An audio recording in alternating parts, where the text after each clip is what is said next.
Estamos gravando, então, tema a psicopatologia da vida cotidiana, para a gente deixar claro, nosso terceiro encontro sobre esse assunto. Nesse texto, Freud, então, está conversando, apresentando a sua teoria, não como uma teoria válida apenas para pessoas doentes. Então, ele quer deixar claro que o inconsciente não fala apenas com pessoas doentes, mas o inconsciente fala com o tempo todo, e mesmo na saúde, mesmo nos momentos em que a gente não está sofrendo.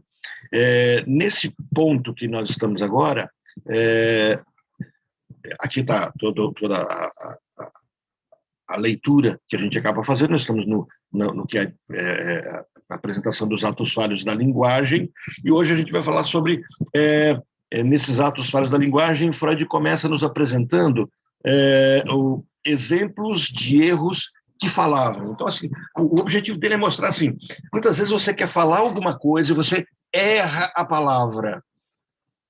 E esse erro da palavra, e aí vem por que o analista precisa ter atenção flutuante, perceber os detalhes. Então, o que ele começa a verificar aqui é de que um errinho de palavra me contava alguma coisa. Ele começa a falar assim de exemplos de erros que falavam. Por exemplo, ele começa a trazer da experiência dele uma história do play-pay. O que é o play-pay? Ele diz assim que um cliente chegou para ele e falou assim, olha, eu não gosto de dever, especialmente a médicos. Prefiro, aí ele falou assim em inglês, né? Prefiro jogar, play, jogar já, ao invés dele falar pagar. Então a diferença é pequena, parece que ele errou assim, play, pay. Não parece um sem querer, né? Ele não tinha intenção de errar. Mas o detalhe é que Freud ficou de sobreaviso por conta desse ato falho, desse jogo de palavras, mas tranquilizou-se quando o cliente pagou em dinheiro a metade da consulta e prometeu enviar um cheque da sua diferença. Dias depois, a carta de cobrança voltou com indicação de destinatário desconhecido, e nesse momento Freud percebeu que aquele lapso entre jogar e pagar traiu seu cliente. Então, assim, na verdade, ele estava dizendo, eu não gosto de pagar. O inconsciente é muito honesto, é isso que ele acaba percebendo, acaba trazendo como teoria. Uma outra situação que Freud apresenta é quando ele começa a repreender uma cliente dele, uma paciente dele, cujo marido estava ouvindo atrás da porta no final da sessão. Quer dizer, o Freud está lá dando a bronca na paciente, mas ele sabe que o marido dela estava ouvindo, né? Que causara visível impressão à esposa. O próprio Freud põe tudo a perder quando ele diz assim, ao invés dele despedir da mulher, ele fala assim, então até logo, senhor. Ele estava prestando atenção no homem que estava atrás da porta, e só que ele não queria deixar isso claro, mas no final ele deixa isso muito claro, porque ele fala, até logo, senhor, despedido do homem e não dela. Então ele apresenta uma outra questão interessante sobre uma mulher que disse a uma outra na frente da farmácia, né? Se aguardar alguns movimentos, eu voltarei. Ela iria comprar um purgante para o filho, e ela, na verdade, queria dizer se aguardar uns momentos. Então, assim, é como se tivesse dado um tilt no cérebro, e ao falar de algo, estava pensando numa outra coisa, a atenção dela estava em outra coisa, e ela traz uma outra palavra. Então, assim, é importante a gente ter a percepção de que Freud está propondo aqui que a gente compreenda que uma palavra carrega um sentido metafórico, e existe algo que a gente vai falar daqui a pouquinho sobre essa palavra, que é colocado como condensação. Então, aquilo que Freud traz da linguagem do sonho, então ele está da condensação, do deslocamento, ele está colocando exatamente isso no dia a dia. Quer dizer, as minhas formas de me expressar no sonho, por meio da condensação, do deslocamento, elas estão acontecendo o tempo todo, né? E por coisas corriqueiras. E eu trazendo esses temas que o Freud está trazendo, eu tenho certeza que vocês devem ter percepções do dia a dia. Deixa eu só tirar o fone de ouvido. Se mudar o som para vocês me avisam, e se não mudar, eu preferia sem o fone, porque eu estou com aquela sensação de de ouvido tampado, ficou meio estranho. Só um minutinho. O som para você está normal? Normal. Tá ok. Tá ok? Não alterou então não, né? Não. Ah, que ótimo, que bom. Esse fonezinho, ele é muito bom, mas ele é daquele que tampa todo o ouvido. E aí dá uma sensação estranha. Outra palavra que ele traz aqui é interessante, um detalhezinho pequeno, né? Mas o ouvido não estando preso, parece que muda tudo. Eu consigo escutar o barulho do ventilador, isso está dentro mais de uma normalidade. Né? Outra questão que ele traz aqui é a questão da palavra durável e curável. Olha o que ele coloca. Um psicanalista, ao comentar sobre um possível tratamento, né? Ele diz assim: poderei, com o tempo, remover todos os seus sintomas, pois é um caso durável. Ele queria dizer curável. Então, assim, ele sabia que aquele caso era possível tratamento, mas era demorado, e aí ele troca a palavra curável por durável. Né? Então, assim, o tempo todo a gente vai se traindo, né? Nós nos traímos com as palavras, mas não é uma traição intencional. Algo dentro de nós fala, nos atropela. Outra expressão que ele traz aqui ao invés de eu desejar, eu coloco ele deseja, né? Ao invés de ele deseja, eu desejo. Olha, uma jovem esposa disse sobre a dieta do marido: o médico disse que meu marido pode comer e beber o que eu desejar. Na verdade, o médico já disse que era para ele comer o que ele desejasse. Mas como quem apitava ali, isso me lembra aquela piadinha do Freud junto com o homem, e Freud dizendo para esse homem que a mãe dele mandava nele. E a mãe dele do lado diz para ele, falar assim, diz para ele que não mando não, né? Então, assim, é mais ou menos isso. Tem a história do dedos e os membros, né? Onde uma respeitável senhora, numa roda de amigas, ela diz assim: a mulher tem de ser bonita se quiser agradar. Os homens têm mais sorte, basta que tenham 5 membros. Ela queria dizer 5 dedos, né? E aí, na verdade, ela acaba trazendo a questão da sexualidade.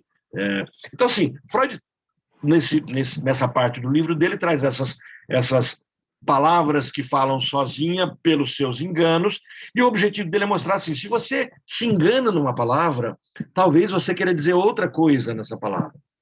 Porque ele traz muita questão da coerência e da lógica de que nós temos a capacidade de construir um raciocínio. Só que quando nós nos atropelamos nesse raciocínio, nessas palavras, algo dentro de nós está como que trazendo uma outra realidade. E ele começa a se perguntar, por que isso? Né? Aí o primeiro ponto que ele destaca é que isso deve acontecer por uma coisa que ele já havia construído, quando ele fala do inconsciente, que é a história do recalcamento. Então, a gente precisa deixar muito claro aqui que, quando ele fala de recalcamento, ele não está falando do reprimido. O recalcamento foi um ato que ocorreu no Édipo, a construção do meu inconsciente. Eu estava escutando ontem aquilo que eu comentei com vocês agora há pouco, a palestra sobre Lacan, e como Lacan posiciona o Édipo, e como Lacan posiciona a questão do inconsciente. É bem interessante quando ele trabalha esse tema do recalque, do recalcamento, essa fundação edipiana, do qual a única função do Édipo é a estruturação do sujeito.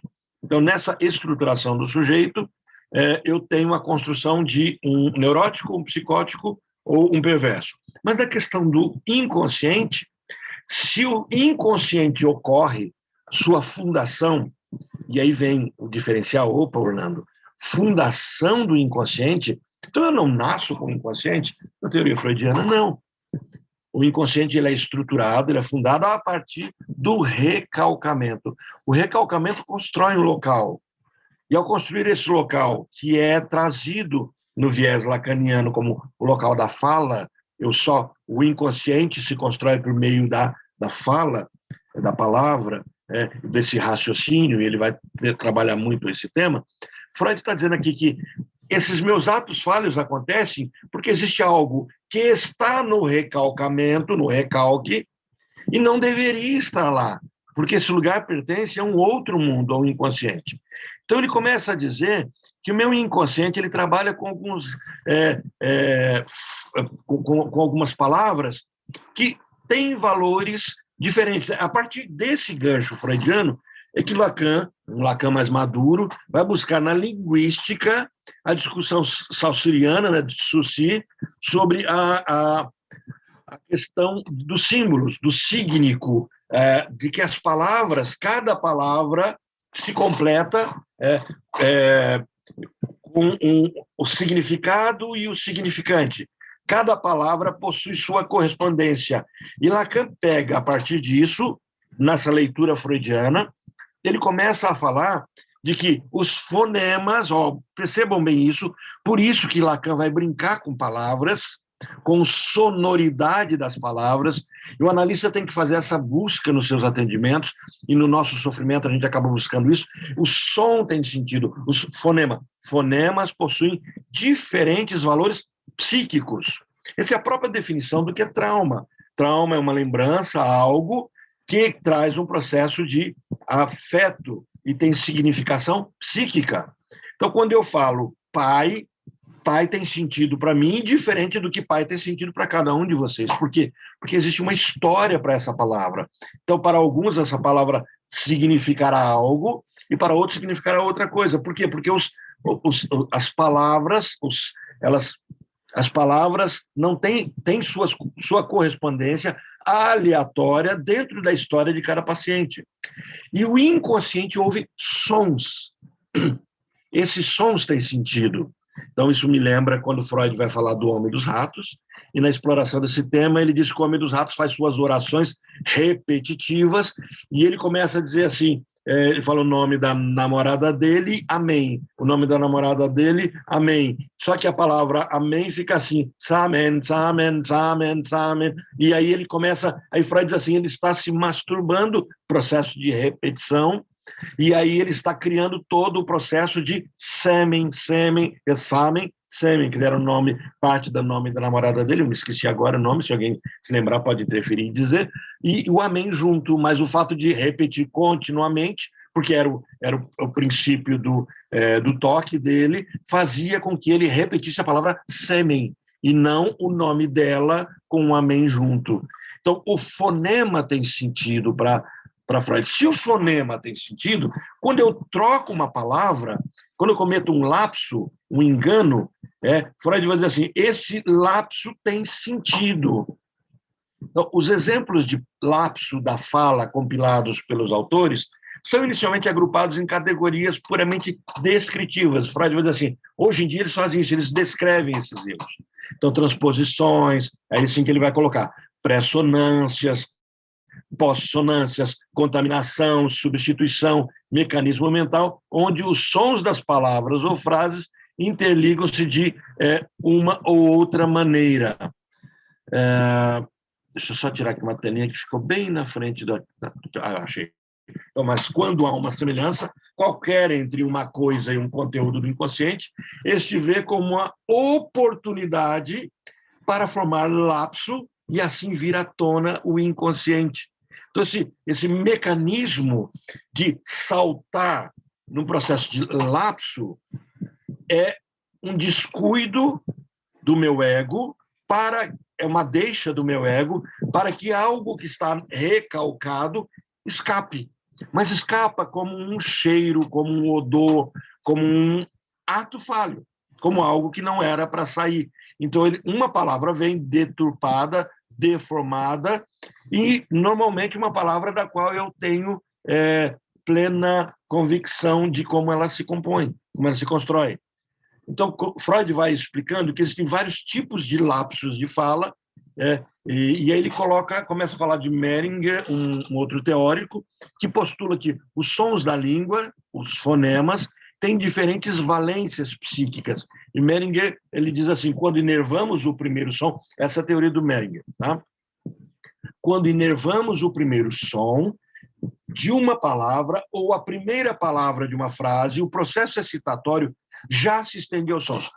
A gente consegue ver isso com clareza hoje em dia, naquela brincadeirinha que a gente vê de vez em quando no WhatsApp, no Facebook, quando, por exemplo, você pega uma palavra, coloca da palavra, você troca todas as letras, mas você mantém a primeira e a última. E nós damos conta de ler a palavra. Então, se você pegar essa palavra aí, você pegar a palavra quando, que está aí na tela, né? Se você trocar todas as letras, mas você tiver o que no começo, o o no fim, não importa a ordem que você colocou as outras, ao ler a primeira e a última e achar todas as outras, nós conseguimos ler a palavra como um todo. Então, a partir dessa premissa, dessa perspectiva linguística, percebe-se que os atos são falhos, são construídos normalmente dobrando, errando até a primeira letra, né? Então, já se estende então, aos sons posteriores e às palavras subsequentes. E posto que essas inervações, essas estimulações são simultâneas, quer dizer, eu não leio palavra, letra a letra, mas eu leio um pacote, né? Então, quando eu faço uma troca, eu troco tudo, né? São simultâneas, elas podem exercer reciprocamente uma influência modificadora. Quer dizer, se eu faço uma pequena mudança numa palavra, numa letra, eu mudo o raciocínio como um todo, eu altero isso. Então, é nesse sentido que ele começa a colocar que as palavras que eu troco, aquela palavra nova que eu trouxe, ela tem sentido. Então, nas suas anotações do seu paciente, quando o seu paciente troca uma palavra e você acha que ele trocou porque desconhecia ou porque foi uma distração, anote ela. Ela vai ter sentido em algum momento da sessão. Então, o primeiro nome a se lembrar após o esquecimento não é o que possui maior valor psíquico. Então, o que acontece? Se eu esqueço de uma palavra, esse é o Mehringer falando, se eu me esqueço de uma palavra, o primeiro nome que eu lembro depois que eu esqueci, então vamos supor que eu estou tentando falar o nome da Mônica, e a hora que eu vou falar Mônica, não vem o nome, mas vem, por exemplo, o nome da Mayra. Eu falo assim, eu estou tentando lembrar de uma pessoa, e falo o nome Mayra, ele diz assim, esse segundo nome não tem tanta validade, essa é a proposta do Mehringer. Então, quando nos esforçamos para nos lembrar desse nome, geralmente cismamos que começa com determinada letra. O nome que eu estou tentando lembrar está na ponta da língua. Sabe essa fala? Está na ponta da língua, né? E ele vai dizer assim, não dá muito certo. A gente acaba não lembrando. É quando há uma semelhança qualquer entre uma coisa e um conteúdo do inconsciente, esse vê como uma oportunidade para formar o lapso e assim vir à tona ao consciente.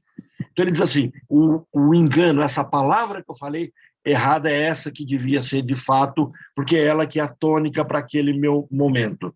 Então, Freud trabalha essa perspectiva de que o meu ato falho é uma fuga do inconsciente de algo recalcado. Ok? Compreenderam bem isso aqui? Ficou intrincado? Houve alguma dúvida? Para a gente passar para a proposta dele sobre a condensação aqui.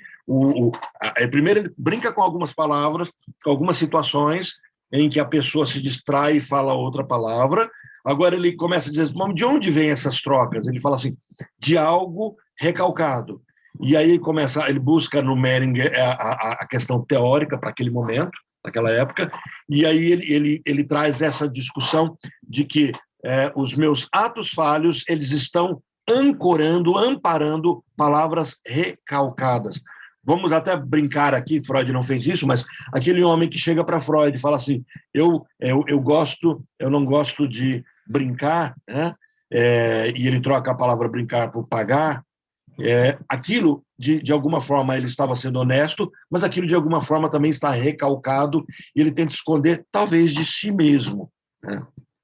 Ok? Avanço? Ok, Orlando.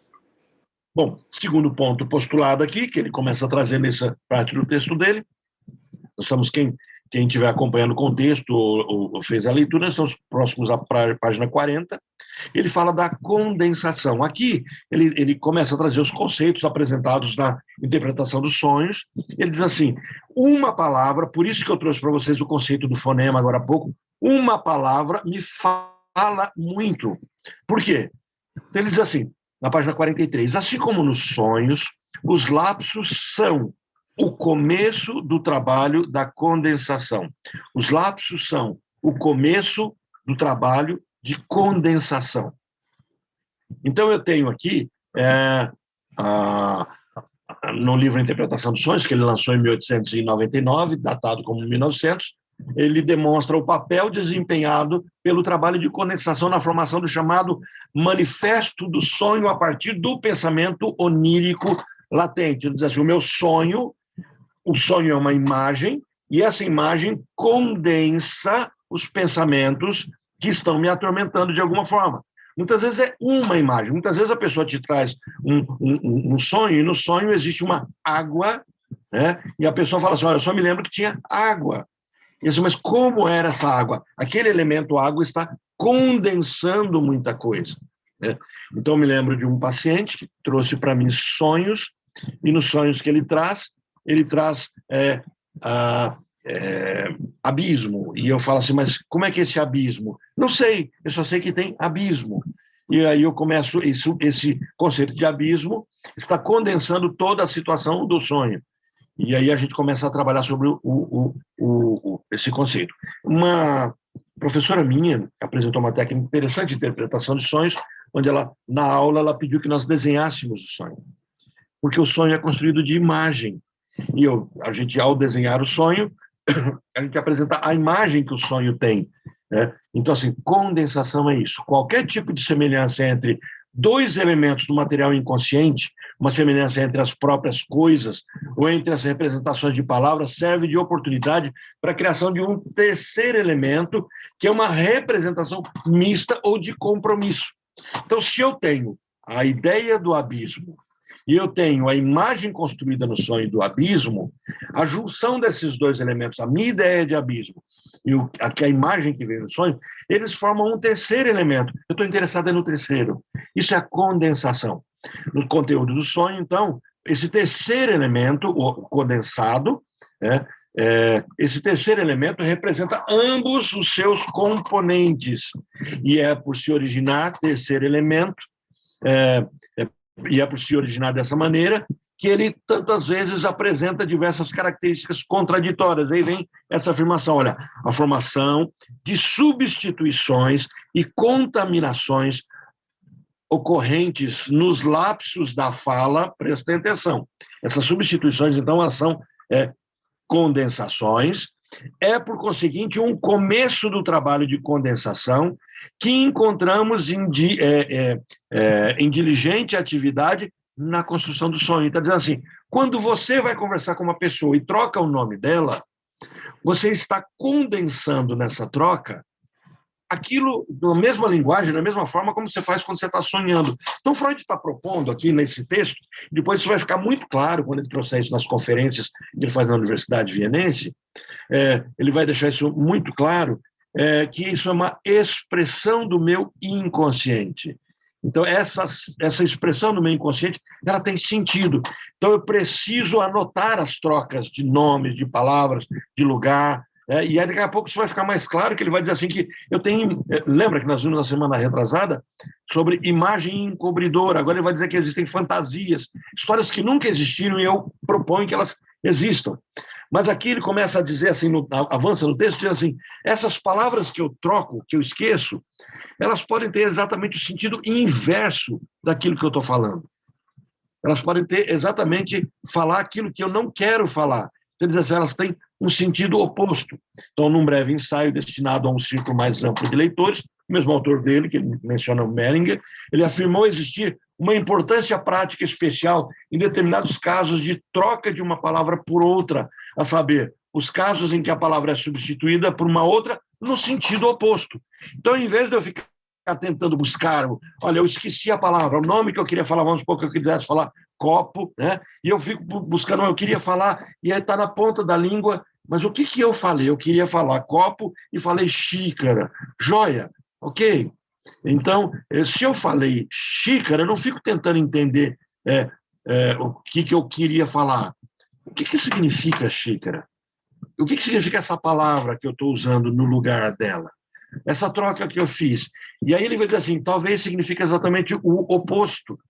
E eu tenho que fazer essa busca pelo oposto disso, pelo determinante negativo. E ele vai dizer assim, que quando o meu inconsciente usa uma palavra oposta, ele cria isso aqui chamado, que ele vai nominar de afrouxamento dos inibidores da vontade. Então, por exemplo, se eu odeio uma pessoa, mas me é proibido odiar essa pessoa, e aí eu troco o nome dessa pessoa, e eu estou falando dela com muita raiva, mas aí eu não consigo falar, agora eu estou livre para pensar e dizer tudo sobre ela, por quê?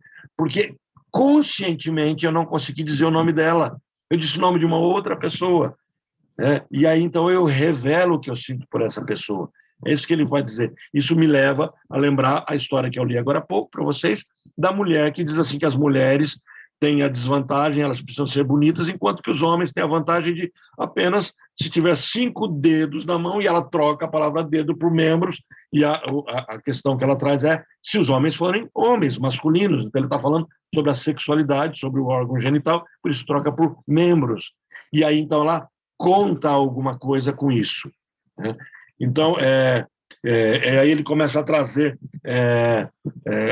alguns exemplos, né, que é bem interessante, bem pedagógico. Ele fala da história de um juiz que ele abre a sessão, ele começa a falar, deixa eu só mudar aqui uma telinha de local, ele começa a falar na sessão, ele tinha que abrir, mas ele está doido para que ela termine, e ele começa dizendo assim, o juiz está para abrir a sessão, e ao invés de falar abrir, ele diz, a sessão está fechada, sinalizando a sua vontade de finalizar antes mesmo de iniciar. Ele traz um outro exemplo também, quando uma pessoa está um pouquinho empolgada com o decote de uma mulher, e é um senhor conversando com uma dama, pergunta se ela viu a exposição. Ele diz, você viu a exposição? E aí ele quer dizer assim, ó, a exposição está decorada, e ele diz assim, ela está toda decotada, né? Mas o seu inconsciente, muito atento ao decote, traiu ele estava olhando o decote da mulher, e por isso, ao invés dele falar da exposição decorada, ele fala que a exposição está decotada, né? Os lapsos também, ele percebe que são contagiosos. Quer dizer, quando uma pessoa esquece uma palavra, as outras pessoas não conseguem também lembrar se a palavra é de domínio comum. E ele diz, olha, eu não sei por quê. Os lapsos são contagiosos, mas você sabe a razão. O que se quer reter é o que aparece no lapso. O que eu não quero falar, o que eu quero segurar é o assunto temático, é exatamente aquilo que não vem.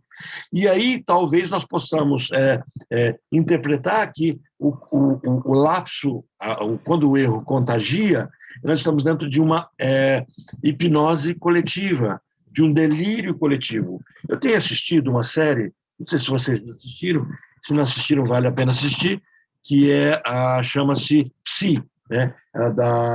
Acho que é da HBO, produzida pelo Caligares, e ele é mais ou menos no estilo daquela série, como é que é em inglês, cigano mesmo? Quem se lembra, se nada está aí para me socorrer? Bom, eu esqueci, porque o nome da série é a palavra cigano em inglês. Mas é de uma psicanalista que ela resolve se aventurar para resolver a história dos pacientes, invadindo a história deles, né? No Psi, o padrão é mais ou menos exatamente esse. E aí o último episódio que eu vi foi de um delírio coletivo, um marido e uma mulher que começam a delirar por conta de uma doença neurológica, e aí o delírio é coletivo, ele começa a buscar informações sobre esse delírio coletivo. Quando Gipsy, exatamente.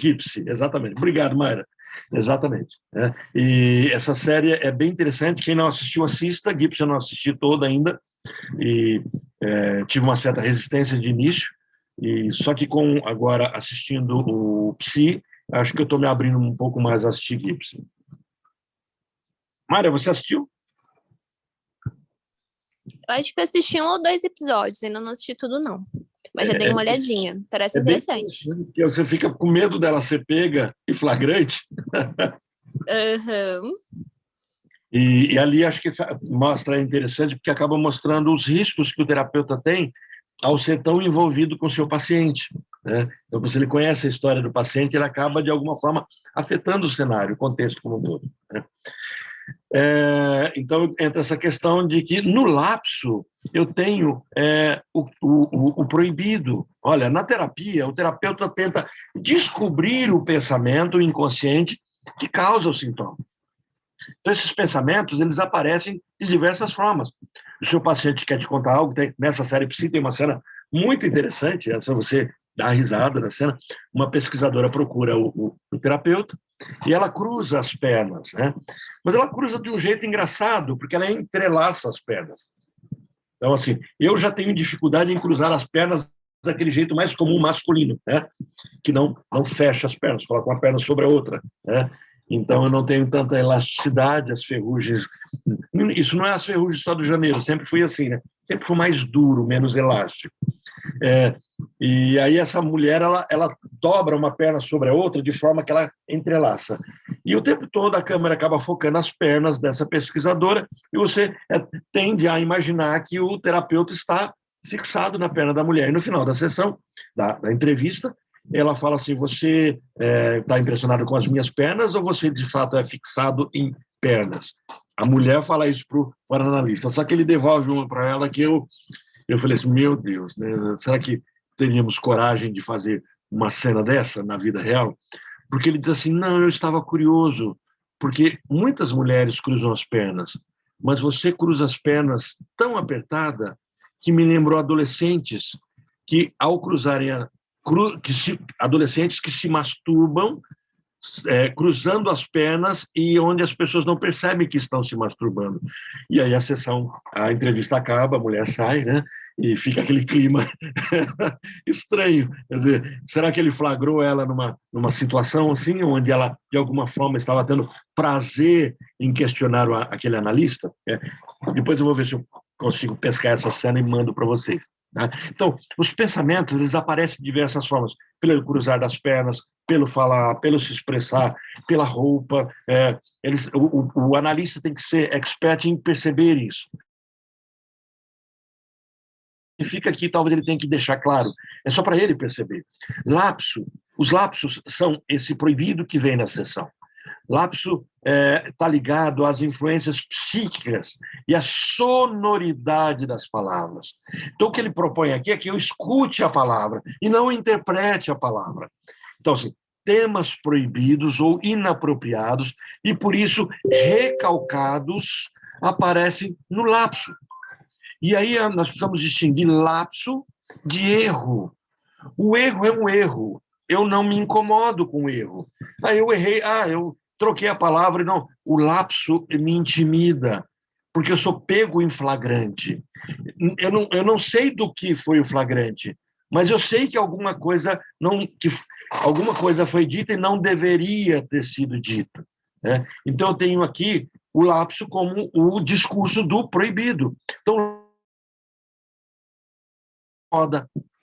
e aí Freud diz, mas por que me incomoda? Olha, aquilo que aparece de maneira involuntária é algo que vai me incomodar. Incomoda e por isso está no inconsciente. Por isso está numa instância de angústia. Lembra, quando meu inconsciente e consciente travam uma disputa, isso causa uma angústia. De onde vem a angústia? A angústia é do meu ego. É muito importante, isso é um dos apontamentos de Lacan sobre os erros da psicanálise, né, e que ele denuncia naquele momento, nos idos de 1950. Né? Então, quando ele começa a dizer que os analistas estavam trabalhando muito sobre o ego. Por quê? Porque está amadurecendo a psicologia do ego, essa psicologia que está indo para os Estados Unidos, crescendo muito, esse envolvimento do ego ligado a Ana Freud, quer dizer, todo esse caminho de uma psicologia ligada à minha expressão. Lembra, a Ana Freud traça esse caminho, e ela herda isso tudo, ela herda a escola freudiana. Então, nessa psicologia do ego, Lacan aponta, nós estamos esquecendo de ver o ego do inconsciente. Desculpe, o meu eu inconsciente. Estamos prestando muita atenção no ego, mas o ego é um angustiante. E se eu curo a angústia do angustiante, eu ignoro que a angústia existe, porque existe uma inconformidade interna. Então, ele diz assim, essa psicologia do ego ignora o inconsciente. Vocês fizeram um curso comigo sobre os mecanismos de defesa do ego. E apesar de toda a riqueza que aquele trabalho tem e da utilidade da psicanálise, o caminho dele, de fato, é me afastar do discurso do inconsciente.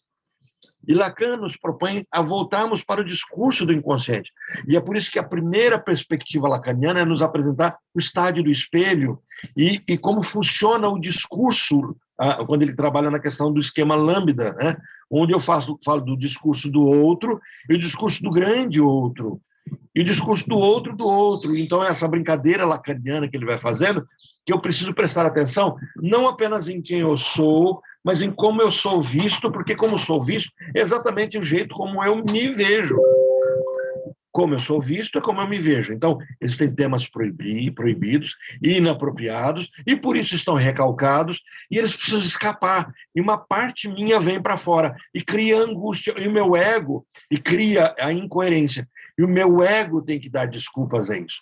Então, quem é o amortecedor e sofre é o meu ego. Então, essa é a perspectiva que ele começa a trazer, né? Então, eu tenho a troca de um nome por outro, e a isso, quando eu faço a troca de um nome por outro, ele diz assim, quando eu me esqueço, e a palavra que vem não é a mesma, e não tem o mesmo sentido, então eu tenho a sonoridade focada.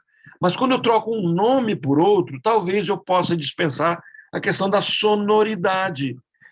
Então, eu talvez não precise buscar isso. O que eu passo agora a perceber as relações ocultas disso. Então, aquele nome que eu troquei, ele está condensando. Ele está trazendo um sentido maior. Se eu vou falar da Mônica e falo da Mayra, ou se eu vou falar da Mayra e eu falo da Márcia, eu troco o nome e não me apercebo nisso, qual é o viés, qual é o link que uma tem com a outra? Então, existe uma condensação, existe uma linguagem secundária acontecendo. Sabe a história hoje que nós temos do Deep Web? Ou de que você fala algo numa internet, existe uma outra internet que as coisas estão acontecendo e por baixo dessa nossa internet, né? É isso que Freud está dizendo na questão do inconsciente. Algumas vezes eu estou falando algo, mas o que eu estou falando está carregando outros conteúdos. E é por isso que muitas vezes eu não gosto de um lugar, porque eu não gosto de algo que está naquele lugar, não gosto de uma pessoa, porque aquela pessoa me lembra uma outra pessoa. Eu troco o nome porque a outra pessoa está me dizendo, está me incomodando de alguma forma. E aí vem o fenômeno do que ele vai dizer que é condensação, que é fenômeno da condensação. Quando minhas filhas, quando elas vão falar de leite condensado, elas brincam, que os youtubers acabam brincando hoje em dia muito de falar de leite condenado, né?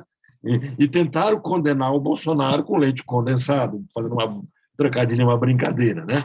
Então, o fenômeno da condensação, de acordo com Freud, é o resultado de 2 ou mais casos, aquilo que a gente viu agora há pouco, e resultando no terceiro, de deslocamento. Então, para eu entender condensação, eu tenho que me lembrar o que é deslocamento, que é um dos mecanismos de defesa. Então, Freud viu o deslocamento, né, o deslocamento como uma forma de distorção onírica. Olha, eu preciso entender, ler, reler, falar sobre a questão do... Você só abriu o chat aqui que eu vi que tem 2 conversas e eu não tinha aberto, me desculpe. Tá só cumprimentos, né? Ok. Deixa eu deixar ele aqui numa posição mais fácil de enxergá-lo. Para eu entender condensação, eu tenho que lembrar de deslocamento. Para entender deslocamento, eu tenho que lembrar da linguagem onírica. E onde eu vou ver isso no livro? A interpretação dos sonhos, né? E nas conferências. Eu vou entender sobre isso. Então, o que é isso? Deslocamento. Substituição de uma ilusão de algo real e substancial, ou o deslocamento do foco de algo importante para algo menos importante. Então, eu começo a ter esse desfoque. Eu fiz uma brincadeira ontem com a paciente, eu podia ter feito com vocês hoje. Dá para fazer daqui a pouquinho. Dá tempo. Mas, por exemplo, vocês estão vendo que atrás eu tenho agora a tela, né? E eu tenho um quadro. Só que foi interessante que eu guardei os meus pincéis em algum lugar, né? Umas caixinhas ali, que eu fiz uma organizaçãozinha, mas aí eu tenho o quadro aqui. E se eu coloco o fundo, né? que acontece? Hoje, se eu jogar um fundo aqui para vocês, o fundo acontece só sobre o quadro. É bem interessante, porque ele acontece sobre o quadro. E deixa eu até ver se eu faço rápido para vocês, o que eu fiz com um paciente que eu acabei utilizando, eu achei bem interessante. Cadê a minha ferramenta? Que eu apanho a localização das ferramentas. Achei.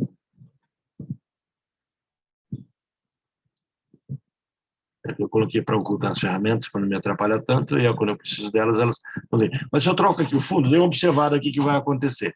Background, eu vou colocar aqui o espaço, né? Ele vai para o fundo todo, que é branco.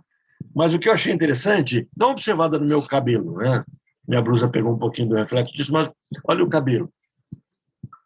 E parte, eu não poderia utilizar isso. Até falar, vai ser interessante que eu possa usar o fundo para projetar alguma coisa, coloco a tela, o nome da aula, coloco lá.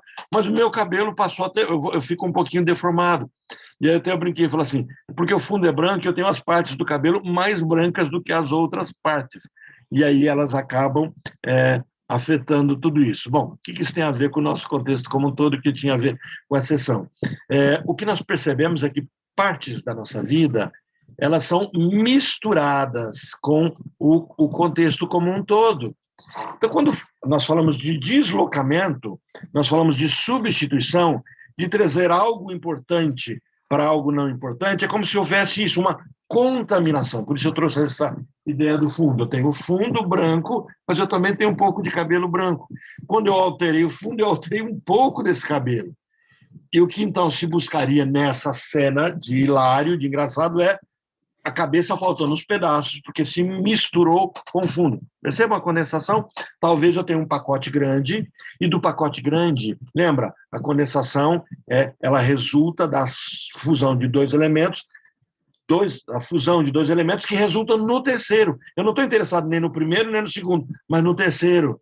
Por isso que o analista vai anotar a palavra, e a partir da palavra anotada, ele funda uma terceira perspectiva sobre isso. Então, a condensação é quando o deslocamento se fundem, fusionam e aí se condensam. O que é curioso é que o paciente normalmente vem, vou brincar com as palavras agora, tá, gente? Ele vem para a sessão confundido. Aí existe uma confusão. E eu preciso desfundir, separar os elementos, entender o que pode ou não ser interpretado nisso.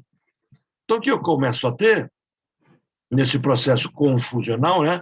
Então, ele vai dar aqui um exemplo de deslocamento, nesse último, seria alguém que tem um dia ruim no trabalho, isso falando sobre deslocamento, e silenciosamente aceita as críticas do seu superior. O chefe dá bronca, alguém fica bravo, mas ele vai para casa, e quando chega em casa, ele joga toda a raiva, a frustração sobre alguém da família, sobre a esposa, sobre os filhos, né? Que é o que os professores acabam vendo na escola, né? Crianças brigando com eles, os agredindo, porque o conflito é em casa. É o que as pessoas, os atendentes acabam vendo das pessoas explodindo nos mercados, explodindo nas lojas, que eles têm outros problemas. Aí deslocam e solucionam o problema naquilo que está deslocado. A raiva, a frustração vai então sobre uma outra pessoa, ao invés de focar sobre, de fato, com quem tem problema. Quando a pessoa fala assim, olha, eu tenho raiva do ciclano, por quê? Não sei o porquê. Possivelmente a raiva não é do ciclano. A raiva é de alguém que o ciclano acabou condensando em si. Essa é a perspectiva. Então, quando eu cometo um erro de palavra, aquela palavra não é a culpada, ela condensa algo. Então, é essa fusão. Então, Freud argumentou que um dos aspectos do conteúdo manifesto, lembra, estamos, então, trabalhando com elementos oníricos do sonho, poderia vir a representar um número de elementos latentes. E vice-versa. Um conteúdo latente, aquilo que é manifesto. O conteúdo manifesto do sonho é aquilo que eu conto do sonho. O conteúdo latente é o que está contido. Então, existe uma intercambialidade. Quando eu conto sonho, o sonho tem um conteúdo latente. Mas quando eu adentro o conteúdo latente, ele me conta algo do manifesto, através de um processo chamado condensação. Freud, então, propõe que a condensação dos sonhos causa a combinação de vários temas ou conceitos em um símbolo no sonho. Então, eu não tenho, ele está fazendo uma proposta nova, que ele está dizendo assim, quando eu esqueço uma palavra, anota se o seu paciente esqueceu aquela palavra, se ele trocou aquela palavra, porque ela traz muito conteúdo. Não é trocar algo por algo, mas há uma condensação. Essa palavra trouxe muito conteúdo. É por isso que, por exemplo, se o paciente te conta um sonho, o ideal é que você não conte para o seu paciente o sonho, e peça para que ele conte o sonho. E mesmo que seja a segunda vez, você diga para ele, olha, lembra daquele sonho que você teve? Me conta ele de novo. Você já sabe o sonho, você tem anotado. E talvez ele te traga palavras novas ou esqueça algumas palavras. E isso tem sentido. Freud propôs que essa condensação, então, nos sonhos, causa a combinação de vários temas ou conceitos em um símbolo no sonho. Uma maior quantidade de conceitos deslocados é reduzida e condensada em um símbolo unificado. Vocês sabem a origem, o porquê que o leite condensado foi inventado? Alguém sabe disso? Para acabar com a nossa dieta? Bem isso. Mas, mano, é interessante que eu tinha uma lembrança sobre leite em pó. E eu pegava leitinho, vários livros, e falava, gente, aquele famoso chavão, os natais que mudaram ou eu que mudei, né? O leite em pó mudou, o meu sabor mudou. E eu tentava sempre resgatar um sabor da infância que eu atribuía ao leite em pó. E um dia, tinha sobrado um pouco de leite condensado, eu coloquei um pouco de água na latinha e resolvi beber aquele leite. Era o gosto que eu lembrava da minha infância. E aí eu fui resgatando na minha memória, olha, eu sou do século passado, né? Então, e no século passado, eu não estou nem dizendo do início do século passado, não, 1960, né? Então, vamos colocar 1970, alguma coisa assim, 66. Então, algumas pessoas pegavam o leite condensado, porque foi para isso que ele foi feito, e dissolviam com água, e não havia o leite em pó. Então, você tinha um leite que você, à mão o tempo todo, depois ele é aplicado na culinária. Então, o leite condensado tinha como objetivo que hoje tem o leite em pó para nós. A condensação tem, na verdade, exatamente o objetivo. A gente pode pegar a analogia do leite condensado, tá? De condensar um elemento que, ao ser dissolvido, se faz muitas coisas, tá? Então, fechando esse tema de deslocamento, condensação, acho que ficou bem explorado esse tema, senão vocês podem questionar, a gente está avançando ainda na construção disso. Ele vai dizer assim, as palavras também carregam o conceito de xiste. E é interessante, porque o xiste, que é o que me trai, ele só será xiste se ele for um lapso, não se for um erro. Se eu fizer uma brincadeira daquilo que eu estou consciente, é uma brincadeira, não é um xiste. O xiste carrega exatamente o desconforto não percebido. Eu falo de algo que me afeta a minha história, e eu nem percebo isso. Então, Freud argumenta que um dos aspectos do conteúdo do manifesto pode vir a representar um número de elementos latentes e vice-versa. Né? A gente já viu. Mas quando ele fala do xiste, ele vai falar de que existe ali uma autocrítica. Então, se eu começo a brincar sobre pessoas com cabelo grisalho, esqueço que o meu cabelo é grisalho. Isso me lembra um ato falho do meu pai. Um dia o meu pai, falando de alguma coisa, ele falou assim, não, tem aquele velho lá, aquele velho que está ali de 60 anos. Aí minha mãe olhou para o meu pai e falou, você tem quantos anos? Na época, meu pai tinha 60 e poucos anos, né? Hoje ele está com 81. E aí ele começou a dar risada, porque ele também é velho, né? Então, hoje em dia, se alguém falar que alguém de perto de 60 anos é velho, não é de jeito nenhum. Perto dos 80 é velho. Isso é uma autocrítica? Não, isso é uma brincadeira. Mas se eu falar isso sem perceber, se eu começar a defender demais pessoas com 60 anos e não tiver a percepção disso, ou se eu começar a falar mal de pessoas que estão próximas à minha idade, isso pode carregar o valor de xiste. Xiste é autocrítica. Então, a autocrítica, a oposição interna ao próprio enunciado, né, que obriga isso, o xiste a gente pode trazer para os políticos atuais, né? Ou eles são safados ou estão cometendo xistes, né? Do próprio enunciado, que obriga o sujeito a cometer um lapso da fala e mesmo a substituir pelo oposto aquilo que tenciona dizer. Então, aquilo que eu quero falar, eu falo o oposto disso, curtindo, né? Com assombro. Observa-se, então, como o texto de uma afirmação anula a intenção dela e como o lapso da fala expõe uma insinceridade interna. Então, Freud está dizendo assim, o xiste é uma insinceridade não percebida. O lapso transforma-se aqui no meio de expressão mímica. Então, eu estou mimetizando, imitando, trazendo uma piada sobre uma cena da qual eu não dei conta de perceber. E todo mundo percebe. Frequentemente, de certo, a expressão de algo que não se queria dizer torna-se um meio de trair a si mesmo. Então, o que ele coloca é isso. O xiste é uma autotraição. Então, quando eu brinco comigo mesmo, isso não é xiste. Isso pode revelar uma certa dor. Talvez eu fique brincando muitas vezes como um deslocamento para essa brincadeira. O xiste é quando eu faço essa brincadeira e não me apercebo que eu estou incluído nela. Então, é mais ou menos assim. Eu vi um quadro, um quadro de um casal homoafetivo, e eles tinham um post, uns videozinhos que eles colocavam, acho que não sei se era no TikTok, alguma coisa, e onde, em determinado momento, alguém, numa brincadeira, começa a falar sobre sexo, mas, assim, aquilo que é comentado na brincadeira é algo que seria comum no meio homoafetivo. E o rapaz reage com uma expressão de nojo, de horror, de não. E você fica imaginando, mas espera um pouquinho, a curiosidade é assim, como é que ele vive uma vida homoafetiva sem que isso, que é, de certa forma, um pouco comum na vida homoafetiva, ocorra? Mas a reação do rapaz foi muito desproporcional a não se identificar com aquela cena.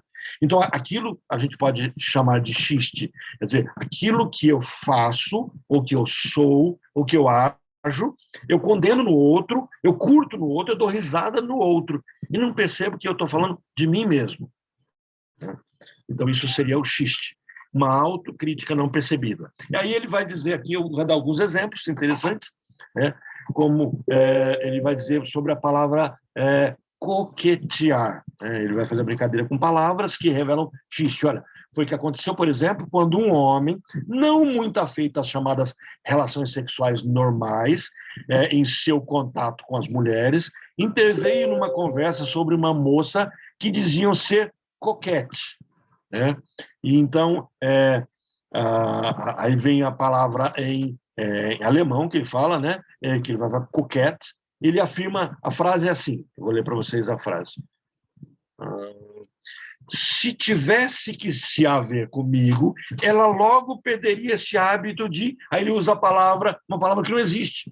Ele cria, olha, neologismo. Ele cria, em alemão, Kutier. E essa palavra, então, Freud diz, não existe.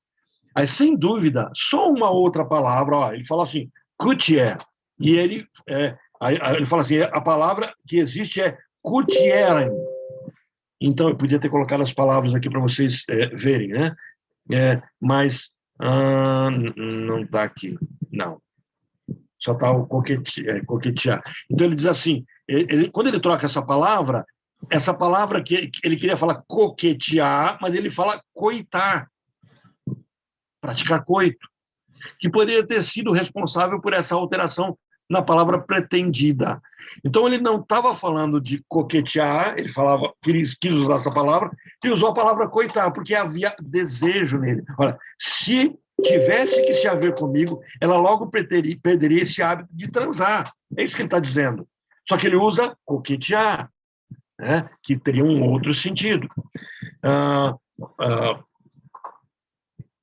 De agora em diante, espero ver... Aí tem uma outra cena que ele trabalha aqui, uma pessoa, um tio, que há meses se mostra muito ofendido por nunca ser visitado pelos seus sobrinhos, e aí os sobrinhos o visitam, e aproveitando a oportunidade de sua mudança para uma casa nova, aí ocorre a visita.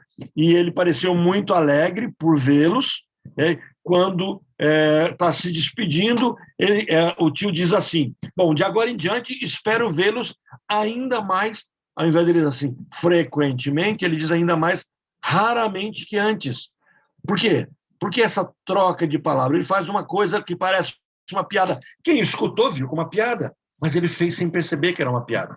Perceberam? O xiste não é quando eu conto piada. O xiste é quando eu crio uma piada sem querer, porque eu troco a palavra. As outras pessoas dão risada e eu não me percebo pego nesse flagrante. Perceberam a diferença do xiste com a piada pronta, com a piada construída? Quando se diz o contrário do que se iria dizer, é uma traição de si mesmo. Então, isso é o conceito de xiste. Uma autodelação com tom jocoso do xiste.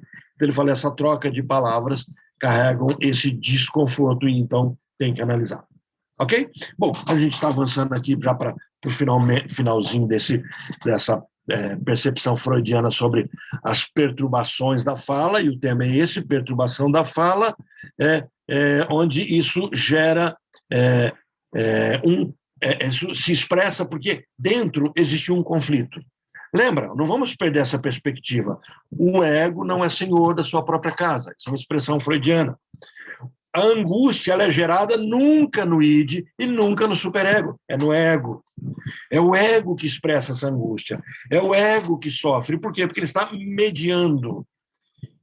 É no ego que vem o acordo com o superego. O ego que traçou esse vínculo com o superego de realizar os seus desejos. Então, é o ego que quem tem que driblar a realidade e o superego. Então, existe um conflito interno. Então, Freud vai dizer que as perturbações internas, esse conflito interno, vão perturbar a minha fala. Então, isso nos leva à perturbação da fala, que já não podem ser descritas como lapsos, pois o que afeta não é a palavra isolada. Olha, ele vai dizer, mas sim o ritmo e a enunciação do dito inteiro. Ele está dizendo assim, eu posso não ser perturbado apenas da palavra. Lembra? Ele está falando da fala, troquei uma letra, troquei uma palavra, esqueci uma palavra. Ele diz assim, eu posso esquecer, eu posso perturbar o jeito de falar. Quem trabalha com o tema O Corpo Fala vai perceber que muitas vezes fala assim, você está alegre? Estou muito alegre, estou muito alegre. E o meu tom da fala muda. O ritmo, a enunciação do dito inteiro.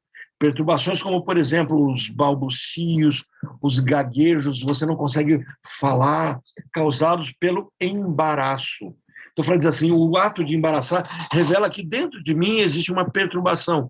Mas também nesse caso, como nos anteriores, a questão é um conflito interno que nos é denunciado pela perturbação da fala. Estamos, então, falando da página 70 do livro do Freud.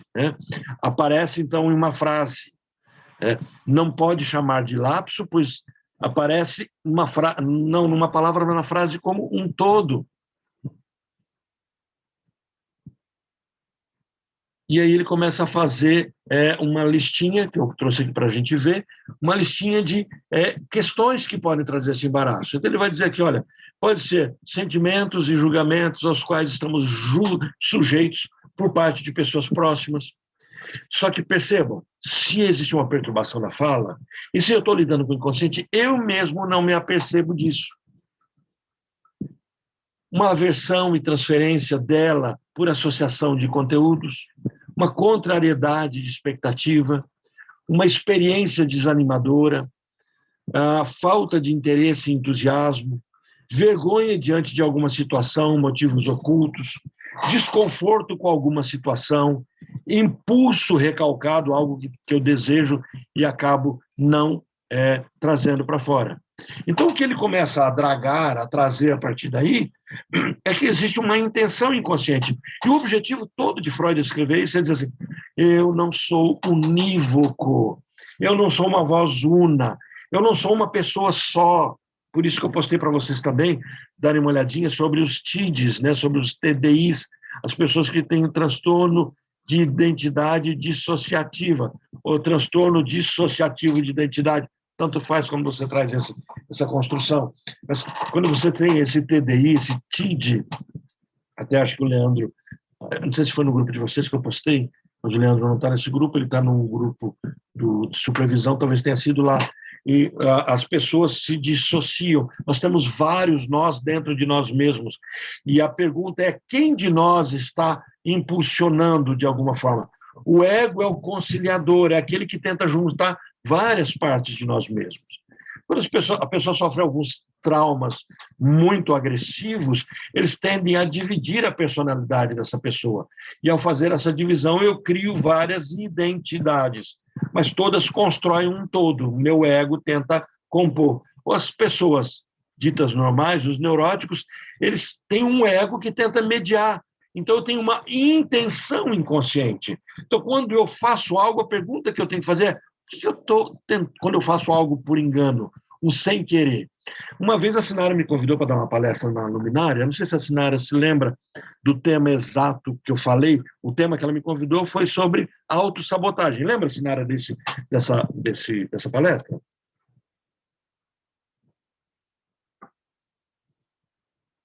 E aí a gente trabalhou esse conceito de autossabotagem e eu coloquei assim, a palavra autossabotagem não existe. O que existe é correção de rumo, porque existem intenções inconscientes, existem partes de mim que interferirão tentando corrigir o rumo, porque eu sou uma pessoa pré-determinada, mas pré-determinada numa instância psíquica de inconsciente. E na minha pré-determinação, observa bem, eu tenho intenções inconscientes, mas mais que isso, observa só o que Freud vai começando a construir. Eu tenho falsas recordações. Muitas vezes você chega no consultório e traz uma lembrança, essa lembrança nunca existiu. Ou essa lembrança foi construída. Então, Freud vai perceber que as minhas lembranças, eu vou pescar aqui da experiência freudiana, quem não assistiu, assista, precisa assistir, Freud, Além da Alma, esse filme antigo, do Freud, sobre Freud, mostra o quadro da Ana O, a Berta Pappenheim. E é interessante que a Berta Pappenheim se lembrava e tinha sido internado em um hospital protestante, isso em Roma, e ali ele teria morrido. E os médicos teriam ido à casa dela para buscá-la para reconhecer o pai e visitá-lo. E ela acha estranho quando ela entra naquele hospital protestante, onde as enfermeiras se vestiam diferente, e os médicos a acompanham até o quarto do pai, e ali a cena é traumática. Isso é o que Freud resgata como recordação. E nada foi desse jeito. Primeiro, o pai da da Berta Pappenheim, morreu no prostíbulo, num cabaré, num quarto, junto com uma prostituta. Quem busca a Ana na casa dela é um policial. Isso, e o que desperta Freud é perceber que a recordação é falsa, é porque olha o que ela coloca. Nós estamos no ano de 1900 e bolinha, né? 1800 e bolinha, finalzinho do século, 1890 alguma coisa, e depois a gente traz a data certinha, mas a Ana diz assim, estava em Roma, num hospital protestante. Espera um pouquinho, Roma é católica, naquela época mais católica ainda, no hospital protestante. Os protestantes eram, principalmente naquela época, classificados como mais moralistas que os católicos, e as enfermeiras vestiam vestidos diferentes e coloridos, alguma coisa não está batendo nas recordações. E Freud, ao explorar isso, começa a perceber, né, que a diferença, começa a perceber que essa diferença de realidade é porque existem falsas recordações. Resistência à lembrança de algumas impressões aflitivas, em alguns casos, o esquecimento de impressões podem ser acompanhados por falsas recordações. Pessoas que imaginam serem maltratados pelos pais, talvez tenham sido tão bem tratados que isso lhes traz culpa e eles recordam-se de lembranças que nunca existiram, de que foram maltratados.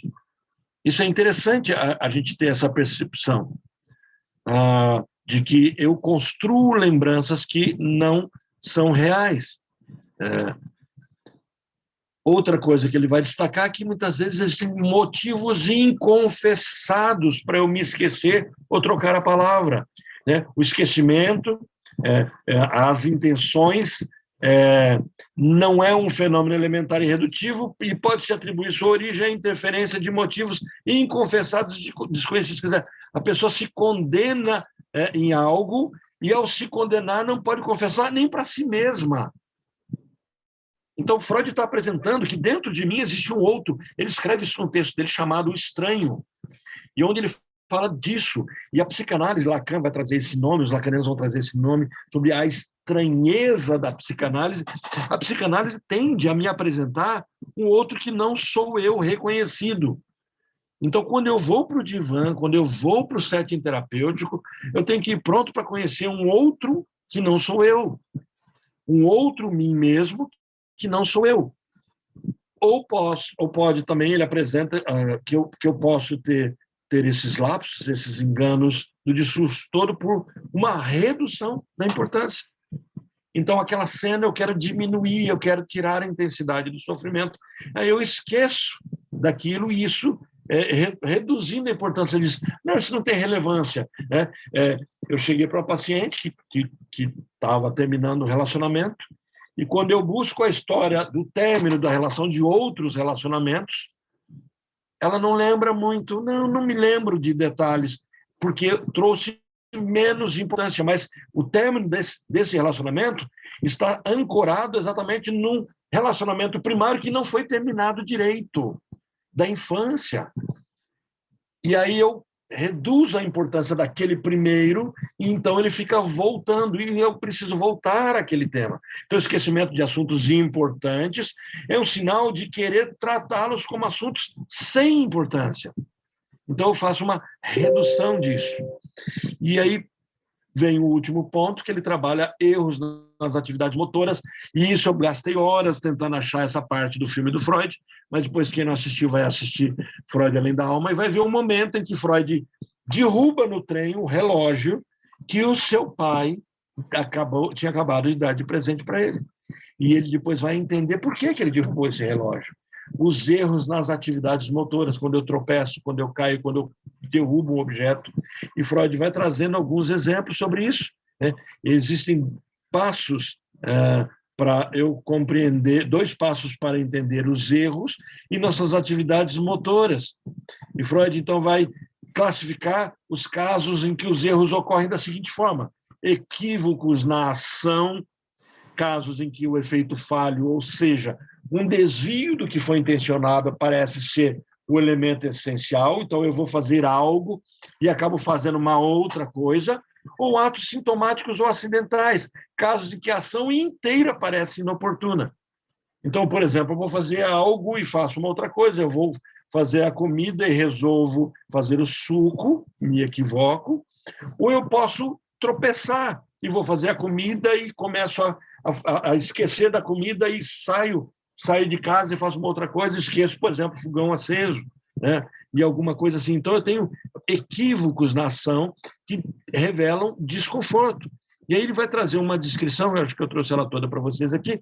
Essa divisão é apenas descritiva, ele vai descrever, pois não se pode traçar uma demarcação nítida entre eles. Olha, atos casuais são executados sem que se pense que há alguma coisa neles, de maneira puramente casual. Você vai no lugar e descuidado vai para o outro. Quantas vezes eu estou indo, por exemplo, levar a minha filha na escola, de repente me apercebo indo para o trabalho, mas não era esse caminho que eu ia pegar. Então, esse sem querer, querendo, significa que a minha preocupação estava no trabalho, apesar de eu estar indo para a escola. Ou desprezam o apoio da intenção consciente, então eu estou distraído, e aí eu jogo culpa na vitamina, na ausência de suplementos, vou para o médico faz uma investigação neurológica, gasto um dinheiro terrível, uma bateria de testes para descobrir que eu estou distraído porque outras coisas estão demandando minha atenção. Ou, voltando até Eu estou tentando não dar tanta importância ao meu problema. Só vou voltar à tela aqui, só para vocês lembrarem desse detalhe, que acho que a gente falou meio rápido, esse tema aqui, redução da importância. Então, tenta imaginar alguém que está enfrentando um problema conjugal, um problema de trabalho, um problema de doença. E aí começa a se esquecer das coisas. E aí ele se incomoda porque está esquecendo das coisas. Fala, sabe que eu estou com Alzheimer?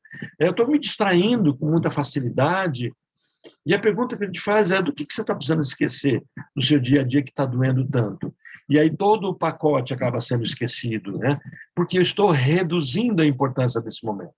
E ao fazer essa redução da importância, é natural que eu continue fazendo esse caminho de esquecer do meu dia a dia, do meu cotidiano. Porque o meu inconsciente não seleciona só aquele item, mas o contexto como um todo.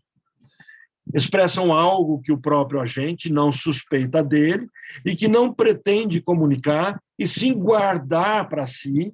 Então, eu quero guardar algo para mim mesmo e acabo esquecendo daquilo, e ele volta como talvez um tropeção, um descuido, né?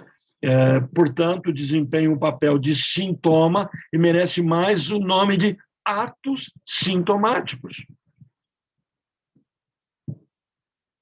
Então, os atos sintomáticos, eles vão sendo evidenciados ao decorrer do tratamento.